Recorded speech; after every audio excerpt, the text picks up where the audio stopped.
సాయి ధరమ్ తేజ్ నటించిన సినిమా జవాన్ కాగా మరొకటి అక్కినేని హీరో నాగ చైతన్య నటించిన యుద్ధం శరణం సినిమా టీజర్.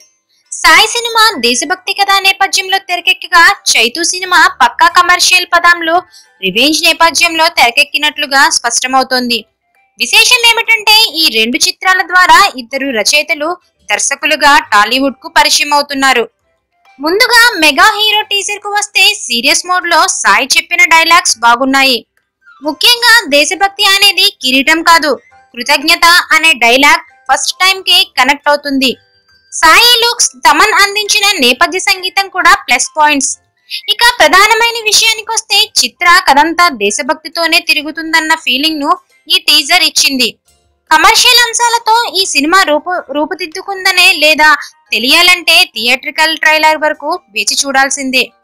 ఇక చైతు హీరోగా నటించిన యుద్ధం శరణం సినిమాలో ప్రధాన హైలైట్ గా విలన్ గా నటించిన శ్రీకాంత్ లుక్ ఉందని చెప్పవచ్చు.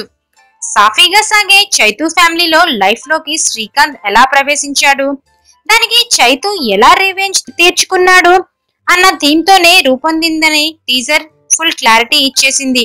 Chaitu dialogues, production values, Lavanya అందచందాలు ప్లస్ పాయింట్స్ కాగా ఈ రివెంజ్ డ్రామాను ఎంత ఆసక్తికరంగా థ్రిల్లర్ గా తెరకెక్కించారనే దానిపైనే చిత్ర విజయం ఆధారపడి ఉంటుంది.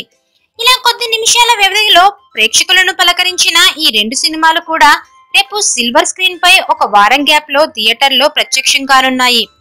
ఇక ఆగస్టు 25వ తేదీన కృష్ణ ఆర్వి మరిముతు దర్శకత్వంలో తెరకెక్కిన చైతు యుద్ధం శరణం సినిమా విడుదల అవుతుండగా, సెప్టెంబర్ 1వ తేదీన బీవీఎస్ రవి దర్శకత్వం వహించిన సాయి జవాన్ సినిమా రిలీజ్ కానుంది. టీజర్ల విషయంలో రెండు ఒకే విధమైన టాక్ ను సొంతం చేసుకోగా సినిమా విషయంలో ఎలాంటి టాక్ ను తెచ్చుకుంటాయో చూడాలి. మా వీడియో కనుక మీకు నచ్చినట్టయితే లైక్ చేయండి, షేర్ చేయండి. మరిన్ని ఇంట్రెస్టింగ్ అప్డేట్స్ కోసం మా ఛానల్ కి సబ్స్క్రైబ్ చేయండి.